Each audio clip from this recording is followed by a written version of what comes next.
Welcome back to week 1 of the USFL 2023 season. So this is dedicated to the USFL only. If you want the XFL week 9, that's a separate video. Also on my channel, you can go check that. But might as well watch both. This week we have an overlapping. Actually, for the next month we have overlaps as USFL is kicking off. XFL is getting into the hot phase and soon starts the playoffs in 2 weeks. So during that time we have 2 episodes and 2 leagues, which is great. And there's the NFL draft mixed in there at some point as well. So there's a lot going on in the month of April suddenly, which has never been a football month, but now it is, which is great. This is the USFL going into year 2. So big expectations, I'd say. But Smokey, how are you doing? Oh, I am good. You know what? I don't have a USFL team that I'm better than right now because nobody has done anything yet. Yeah. I would say the Maulers because of what happened last year, but you know they're starting to look up. They're looking over their roster. They may be decent this year, but they got the Pittsburgh colors, if nothing else. So they are black and yellow like every other team in Pittsburgh now. They are revamped. Mm-hmm. The purple didn't make too much sense. No, not at all. Not for that city. I would agree with that. I heard about the Steelers actually being upset about that, and they may sue over it because a mauler is actually a steel worker, and now they are black and yellow being the maulers. So yeah, that's what I was hearing, that there may be a lawsuit. And they would still be able to do it. Yeah, you would think. Yeah, that's a weird one. I mean, you have that's not the only time that happens, right? Come on, Seahawks and the Sea Dragons. Yeah, exactly. Yeah. Or like in Miami, you have the Dolphins and the Marlins. Like that's close enough. Yeah. Well, most teams are cool with it, you know. But I guess so. Apparently. Maybe the Steelers will be okay with it if the Maulers don't suck this year. Like if they're actually good. And they get Pittsburgh fans, they get them motivated to watch more football, then maybe the Steelers will be okay with them. If they, I mean, they have a big legacy, right? If you're going to be a Pittsburgh football team, you have a high standard to hold yourself to. Yeah, I actually asked a friend about that. Like, did you hear about the lawsuit? And she said, well, it's because they suck. If they were good, no one would care. Exactly. Yeah, that's funny. You can have a reputation to live up to. So let's see how it goes. We can't judge them just yet, though a lot of the roster is the same. We can't judge these teams yet. We have 1 week to see what goes on. Just to give an idea up front again, what is your favorite team in the USFL here? The Philadelphia Stars. Philadelphia Stars. For me, Birmingham Stallions, which this is actually a league where we're quite lucky because both of our teams were good last year. Let's hope that it happens again. Up to best case scenario, we have a championship game again for them to meet in the playoffs. But let's hop into week 1 here, and we have the Stars at the newly added Memphis Showboats. Yeah, exactly. And picking this week is just going to be based off of their rosters and how much do they have returning and how good were they last year with these guys.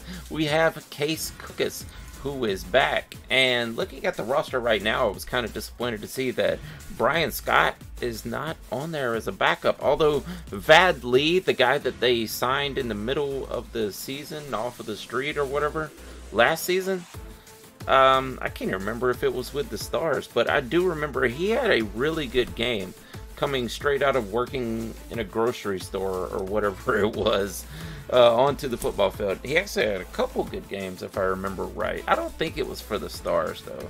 I'd have to look back and see what team that was on. But Case Cookus is proven. Matt Colburn and Darnell Holland were both excellent running backs last year. And actually, looking at it right now, I'm not even seeing Darnell Holland on the list. They're showing Dexter Williams. So maybe that has changed. As far as wide receivers go, Corey Coleman, former Eagles guy there, so I guess he just decided to stay in Philadelphia. He's going to be pretty good. I assume he's going to be the number 1 there. Devin Gray he's proven himself in the spring leagues before, and Jordan Sewell, maybe their third guy there, looking at it. On the other side, the Memphis Showboats. This team has moved around here.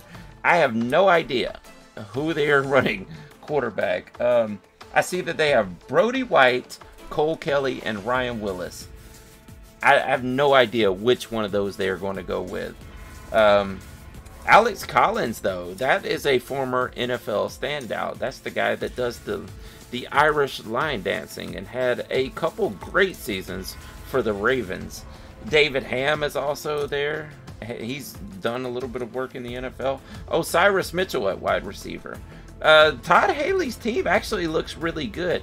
I'm going to pick the Philadelphia Stars because they are proven and the Memphis Showboats have moved. But, man, I like Todd Haley's team, and that is a proven coach also. But for right now, I got to play it safe and stick with my Philadelphia Stars on the road. Yeah, that's a fair one.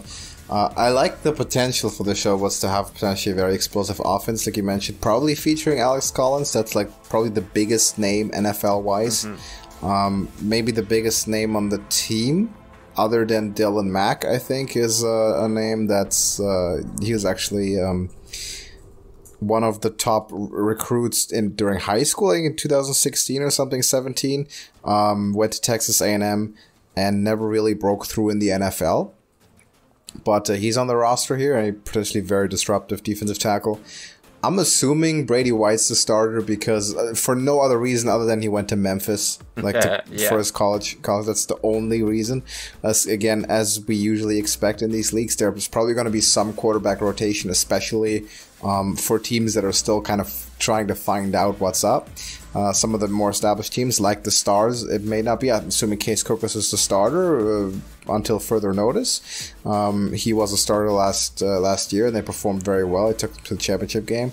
And because of that, I will also take the Stars. I think they are, by default, favored until proven otherwise. We have relatively little information to go off, but we know is that they were a solid team last year. They played very, very strong offense, so I'm going to say Stars get it done. New Jersey Generals at the Birmingham Stallions. Yeah, unfortunately, the Generals were really good last year, but they do not have Luis Perez. As we talked about earlier today, he is over with the Arlington Renegades in the XFL, so you will not be seeing him here. However, they do have DeAndre Johnson, which is a proven quarterback in the USFL last season. Had a really good season. So did Darius Victor at running back. Looking through the wide receivers, though, I don't see a ton of proven production. Not from here or the NFL, from what I could see.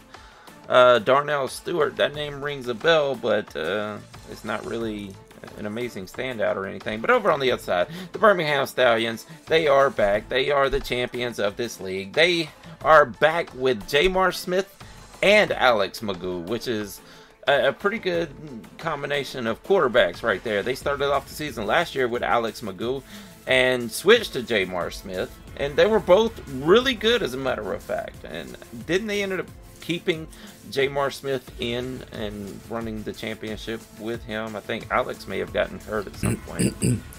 Yeah, he got hurt a bit, and then they kind of put him on a rotation. Yeah. So Jamar Smith took the majority of snaps, but they brought him in every once in a while. Kind of like a Taysom Hill, weird Jameis Winston kind of situation. Yeah. Well, C.J. Marable was a great running back, but who was the best running back in the entire league? That was Bo Scarborough. They picked him up halfway through the season.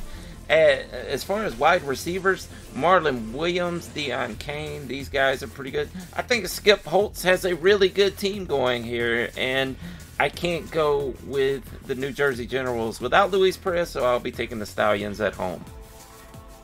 Absolutely agree. Obviously, it's my team, so of course I'm picking them. But this is probably the most stacked roster in the NFL. The USFL top to bottom. You said they might have the two best quarterbacks in the league on the roster, and I'm expecting a rotation. They're running. The backfield's looking incredible with both Scarborough and CJ Marable, who both performed well.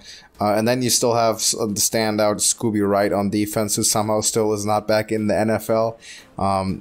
Looking like a stacked roster that actually got better since last year. Got Tyree Robinson, the really great safety. So I'm gonna say they have to enter this season as a favorite, not just because I want them to, but because that's what I really believe. So Jay Sternberger is an NFL name there on the offensive side. So the Stallions are stacked, and I'm definitely picking them. They are also favored quite prohibitively, given that it's week 1 kickoff. They are favored by quite a bit.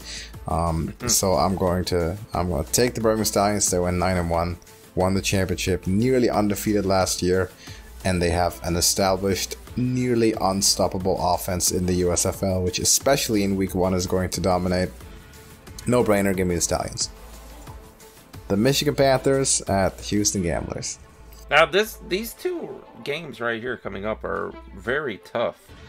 And this one probably is the toughest to pick. Now, Houston, as we know in spring leagues, no matter what team is from Houston, they are usually at the top of the league here. But looking at this roster, Kenji Bahar, that is a name from spring leagues, and I don't even know that I ever saw him in the NFL other than maybe a practice squad here and there. Mark Thompson at running back, Benny LeMay. Yeah, these names are not wowing anyone. Tio Redding and Anthony Ratliff Williams, that name actually rings a bell from spring leagues there. I don't know that I can pick the Houston Gamblers here, because over for the Michigan Panthers, Josh Love is returning. And they also have Carson Strong, which was a combine standout last season. Didn't quite make it in the NFL, so here he is here. That is a giant dude, by the way. Reggie Corbin was one of the best running backs in the I almost said XFL, USFL last season. We got too many leagues going on here. But as far as wide receiver, I don't know if this is everyone's favorite, but this is my favorite right here. Trey Quinn, former Washington football team player. I can't say the original name when he played for him, but Trey Quinn was an amazing slot receiver for like 1.5 seasons, and then he kind of faded out of the NFL. But Trey Quinn was really good. They also have Devin Ross. I'm taking Mike Nolan's Michigan Panthers to beat the Houston Gamblers week 1 on the road. Yeah, so these are two bad teams from last season, right? The Gamblers single-handedly cost me probably 7 points because I kept picking them. I gotta wipe that out of my memory. Yes, you're right. Because Clayton Thornton, I thought he'd be good every single week, and it never worked out. So quarterback-wise, to me, big favorite, big plus to the Panthers. We know what Josh Love can do already in these leagues, and actually I'm a huge Carson Strong fan. I felt like he belonged in the NFL. I remember very well I had a 4th or 5th round grade in the NFL draft on him. And then the Niners are picking with the last pick in the draft a guy by the name of Brock Purdy, who I'd never heard of before, and I'm sitting scratching my head saying, Carson Strong's still on the board. Yeah. What are you doing? Of course, retroactively, I was proven slightly wrong in that assumption, but Carson Strong finds himself in the USFL now on the Michigan Panthers.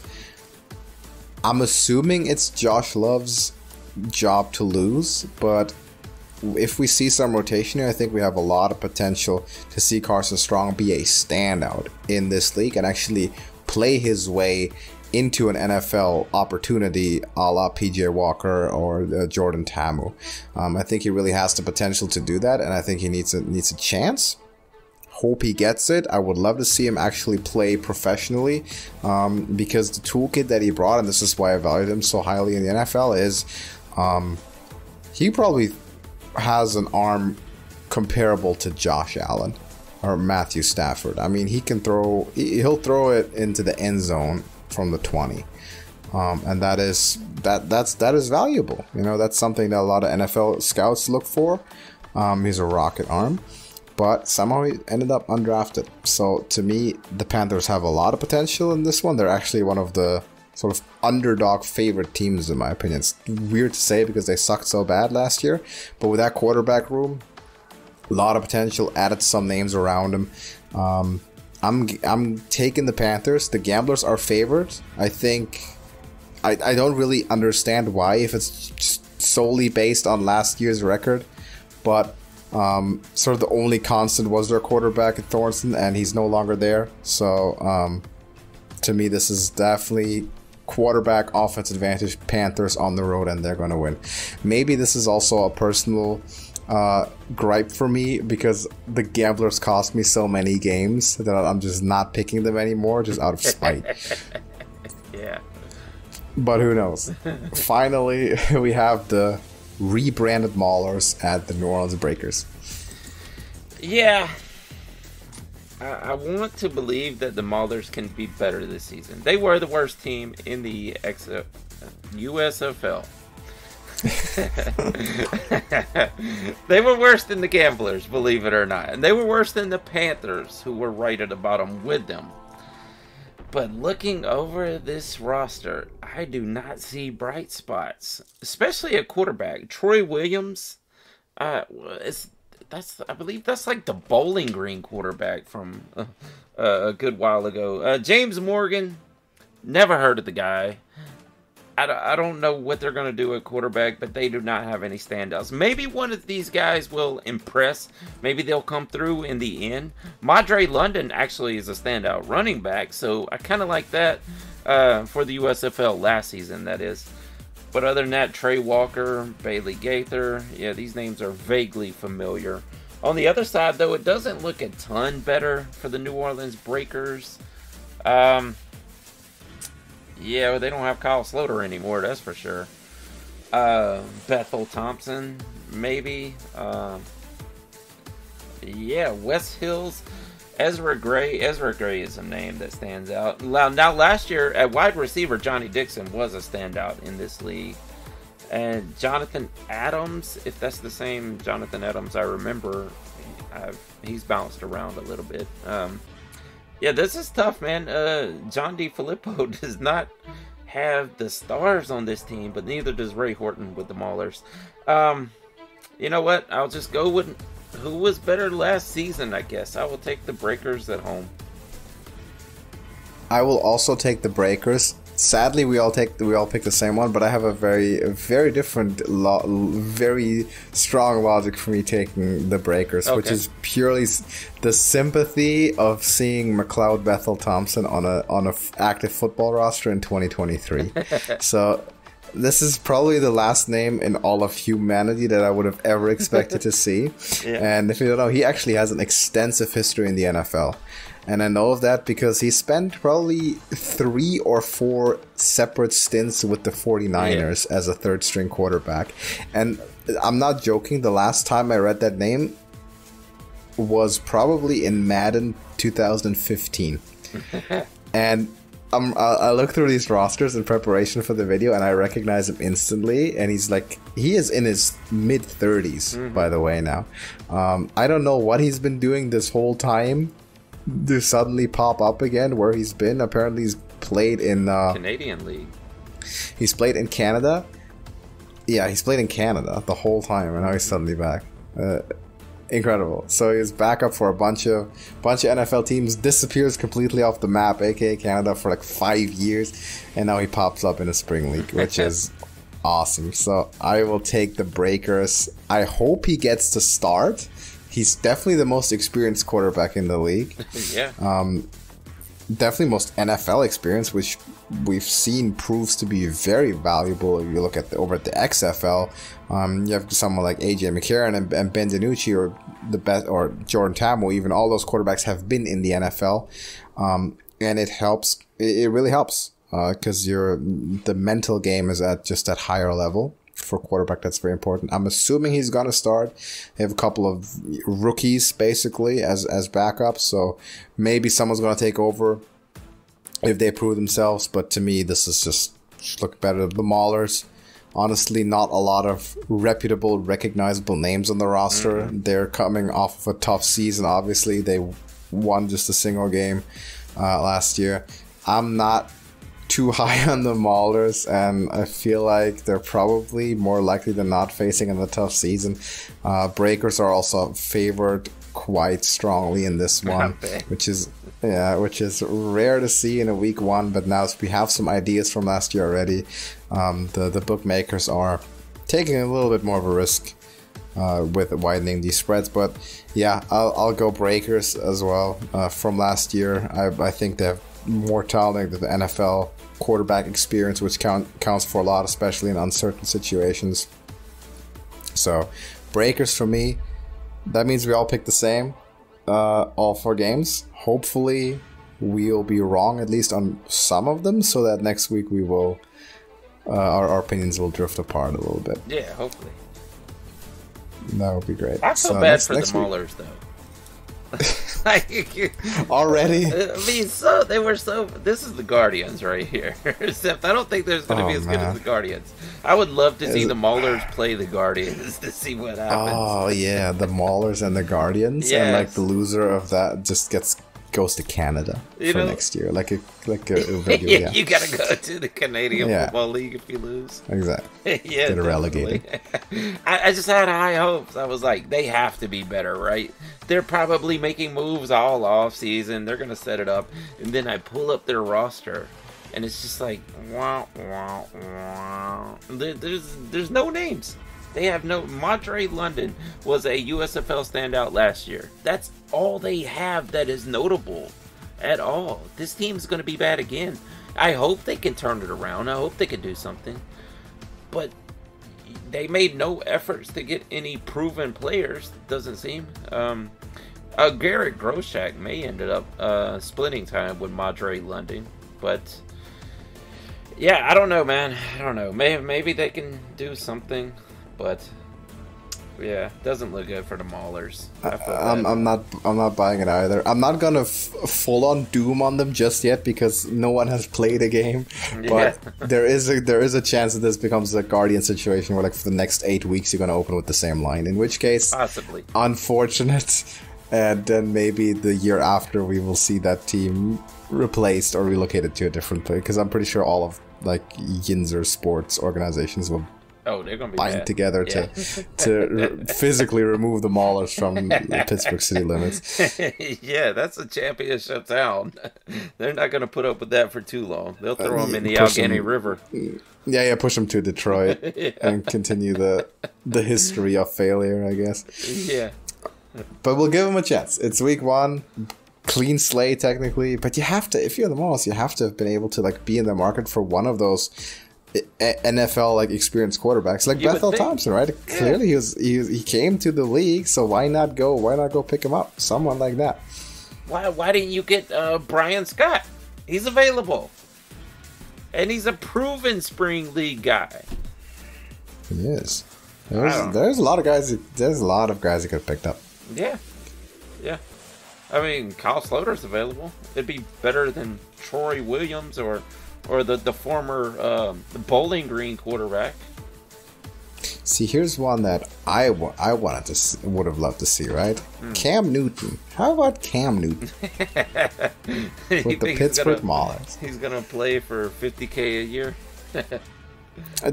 Currently he's playing for 0. That's true. That is true. In fact, he's not playing. Better than nothing. Yeah. I mean, he's on social media yelling that no one will give him a shot.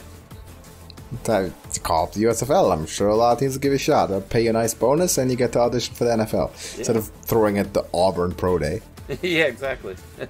And still no one bringing you in for still no one doing it. Yeah. Yep. Should have gone to the USFL. Yeah. Or the XFL or something. Yeah. But those are our picks. Do you have anything in terms of fantasy at all here in the USFL, or is it too early? Well, it is too early for any kind of projections or anything, but I will say that DraftKings is running the USFL again this year, so you can get in there and play you some DFS. Now, I know last year there were season-long leagues, like redraft leagues. I wasn't in any of them because I don't really know that many people that are playing in the USFL. But there are some out there if you're seeking a fantasy team for the USFL. It's not a lot to play with because of the amount of teams. It's nothing like the NFL. You just don't have the availability of players. Your team's going to be smaller because there's just not enough players to go around. I would suggest playing DFS, and DraftKings has you covered on that one this season. I think daily is the only thing that makes sense to me in these spring leagues, like 8-team leagues, just intuitively. Yeah. One thing I will ask though before we sign off for this one: way too early MVP bold prediction. Just lean out there and give me a name. I want to say Case Cookers, but you know what? I just noticed the Maulers have Reuben Foster. What? Really? Yeah, that might be your MVP. No. I swear to God, I just happened to glance over and see that Reuben Foster is on the Maulers. Oh, wow. Well, that is by far the most talented player in the league. Yeah, I'm a fantasy guy. I only look through the offenses, but I just happened to look through the defense here. I missed that. Wow. What a fall from grace. That wasn't he the number 1 overall pick or number 2? He wasn't number 1. No, he was later. He was picked in the 20s because of the off the field issues. Niners. It was actually the Niners' second pick in that draft. Was that the Myles Garrett draft? It might have been. Yeah. I think it was. It was Myles Garrett. The Niners actually picked Solomon Thomas third, and then Jonathan Allen. Jonathan Allen went, and then kind of the defensive players kept coming off the board. The Niners traded back into the first round when Foster was still available at 28 or something. Wow, I was thinking he was up there at like 3rd or whatever. And then he was on pace to become Defensive Rookie of the Year, and he gets arrested. Yeah. But if he plays, he was not out of the NFL because of his ability. Like, he was going to be an all-rookie that year. And he was maybe going to the Pro Bowl. Yeah. He blew it. He did. Sure did. And then he got hurt. He dealt with injuries a lot, so that he got another shot with the Washington football team at the time, I think, or the other name. Yeah. I don't know. Yeah. But with the Washington, with the commies, right? Didn't ever really work out because he hadn't he came into the NFL with off the field issues and with an injury history, which is never something you want to combine in one player, even though he's immensely talented. That is actually a dark horse MVP name, though. He stays healthy and out of trouble in this league. That's how you win an MVP. Oh, if there's any chance at all that a defensive guy gets it, that's your man right there. Reuben Foster, I'll say that. As far as offense, I want to say Case Cook is probably not. You want to say Jamar Smith? I'm going to go with Bo Scarborough right now. Oh, yeah, that's a good one, too. Yeah, see, the USFL has shown willingness to give the MVP to a non-quarterback. And that's very clear. This is a running league, too, much more than the XFL, so very good chance that it could be Bo Scarborough. Wouldn't be opposed to that, but I'm just gonna say it's a player on the Stallions. That's my pick. Don't know how bold that is. It is going to be a player on the Stallions. That's my USFL MVP. Let us know your picks in the comments for this one as well. Again, the XFL video for week 9 is a separate one. That's also on the same channel. You can go find that as well if you're interested and check out what we have to say about that in that league. Of course, we're getting close to playoff time. This is a brand new door opening here with the USFL, and for the next 4 weeks we'll be covering both of them. Let us know what you think about these 4 games. What are the expectations for the Showboats? Recently newly established, but a legacy team from the original XFL, so they were around back in the day. And in fact, Reggie White, I believe, played for the original Memphis Showboats. So that's an NFL great. But the team basically moved from Tampa Bay, though, right? Yeah, but you just picked up another name. I guess picked up another one of the legacy names. I'm pretty sure the USFL reserved the right to those names like the whole time, like through decades of inactivity. They still had the right to those names, so might as well make use of them because they're recognizable, right? Oh yeah, absolutely. And you have like a fan base already built up. Yeah, I'm waiting for the XFL to bring back the Hitman and the Extreme and the Rage. That's not happening. That is not gonna happen. I wish, but I doubt that is allowed anymore. Probably not. That's probably what they want to get rid of. It's interesting to see how, like, in the XFL you have this actual parallel to wrestling and how they transitioned from the Attitude Era into now the modern era. Yes, right? exactly. It was Vince, now it's The Rock. Yeah. There's a lot of parallels there. It's very, very interesting for sure. Yeah, the recognizable team names are in the USFL, but this league has to put up something good because the XFL has been outstanding so far this year, been very, very high quality, and the USFL has a big deal to follow. Definitely have a big deal to follow. But let's hope for the best here. Let us know your picks, also your way too early MVP predictions in the comments. Do you have anything else to add, Smokey? No, I think that's it for this week. All right, then drop us the comments, and we will see you in the next one. Deuces.